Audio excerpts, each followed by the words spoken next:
साथियों, आज झारखंड की पावन धरती में जो झारखंड की रामगढ़ जिले में भारतीय रजवाड़ विकास संघ के बैनर तले भारतीय रजवाड़ विकास संघ की एक प्रांतीय अधिवेशन हो रहा है। इसमें छत्तीसगढ़ से चल के जो आए हैं हमारे सब जातीय बंधु, उनसे जानेंगे हमारे समाज में जो छत्तीसगढ़ की क्या स्थिति है। मैं संजय कुमार राजवाड़े, प्रांतीय सचिव रजवाड़ समाज छत्तीसगढ़। मेरा निवास नगर पंचायत सूरजपुर, जिला सूरजपुर, छत्तीसगढ़ है।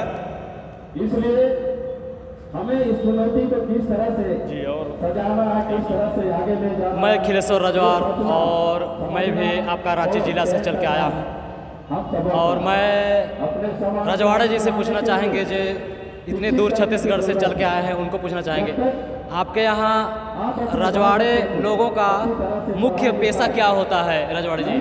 जी, हमारे छत्तीसगढ़ में हमारे जो रजवाड़ हैं वो मुख्यतः कृषि पर निर्भर हैं और जो हमारा जो छत्तीसगढ़ का सरगुजा संभाग है उसी में बहुतायत मात्रा में हमारे रजवाड़ जाति के लोग निवासरत हैं।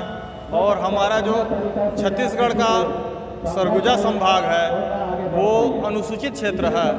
वहाँ जो हमारी जो जाति है वो वन्य जाति के रूप में और वनोपज का संग्रहण करना, कृषि करना, मजदूरी करना और अब वर्तमान में जो है शिक्षा के क्षेत्र में कुछ परिवार ऊपर उठे हैं तो वे नौकरी पेशा में आए हैं और कुछ परिवार ऐसे हैं जो राजनीतिक संपर्क में आए हैं, वे राजनीतिक क्षेत्र में कार्य कर रहे हैं।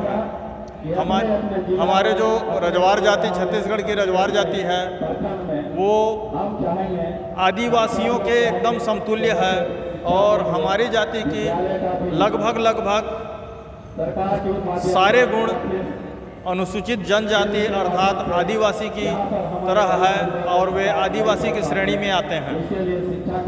तो रजवाड़ी जी हम ये जानना चाहेंगे कि आप तो कहते हैं श्रेणी में आते हैं, तो क्या आपके यहाँ एससी में रखा है या एसटी में रखा है? जी, मैं आपको बताना चाहता हूँ कि हमारा जो छत्तीसगढ़ है वे हमारी जाति को अन्य पिछड़ा वर्ग की श्रेणी में रखा है और हमारे समाज के जो संगठन है उसके द्वारा हमारे जनजातीय लक्षण, रीति रिवाज, रहन सहन, खान पान, आचार विचार, शादी विवाह, संस्कार, जन्म मृत्यु चूँकि आदिवासियों से मिलता है और उन्हीं की तरह है, इसलिए हम लोगों ने यह शासन से मांग किया है कि हम अनुसूचित जनजाति की सूची में शामिल किया जाए।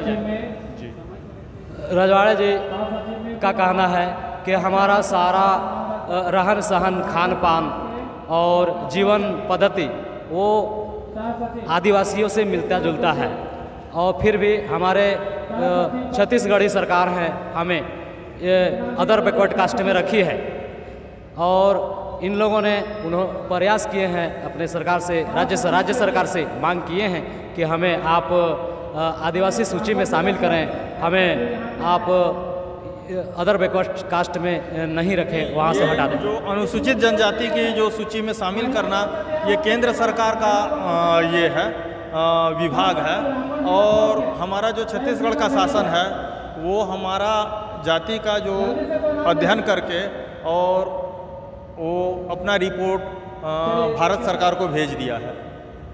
ओके, अच्छा और एक चीज़ जानकारी चाहेंगे रजवाड़े जी कि आपके यहाँ लड़कियों को शादी करने के लिए क्या तिलक दहेज प्रथा चलती है, क्या ये बुरी प्रथा?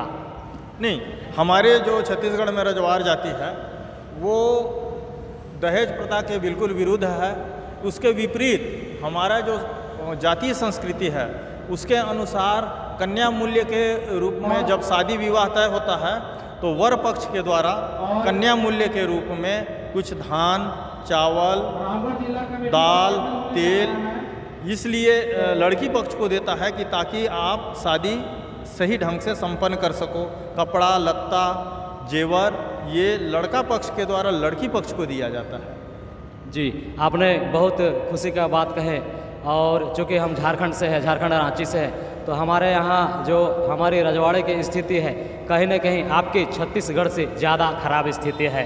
रजवाड़े जी, हमारे यहाँ तिलक दहेज की प्रथा बहुत ज़ोरों शोरों से है, खासकर हमारे जाति में। और हमारे जाति को झारखंड सरकार एससी के अंतर्गत रखा है और इसलिए हमारे ज़मीनों का ये रजिस्ट्री भी होती है और हमारे जातियों में तिलक दहेज प्रथा बहुत वर्चस्व के रूप में है और जिसका बुरा प्रभाव हमारे समाज में पड़ती है। हमारा समाज आगे तो बढ़ती है पर वो शादी में फिर सारा खर्च हो जाती है, बाद में उसका आर्थिक स्थिति फिर से दयनीय हो जाती है। जी जी, इसलिए राष्ट्रीय स्तर पर हमें एक संगठन बना करके और हमारे रजवार जाति के सभी राज्यों के जो रजवार जाति के लोगों हैं उनको एक सूत्र में बांध करके और सभी कुरीतियों से मिलकर लड़ने का प्रयास करना चाहिए। जी धन्यवाद। धन्यवाद रजवाड़े जी। सर, आपके जो छत्तीसगढ़ में है रजवार समाज की शिक्षा की क्या स्थिति है? हमारे यहाँ रजवार समाज में छत्तीसगढ़ में स्थिति कुछ खास अच्छा नहीं है।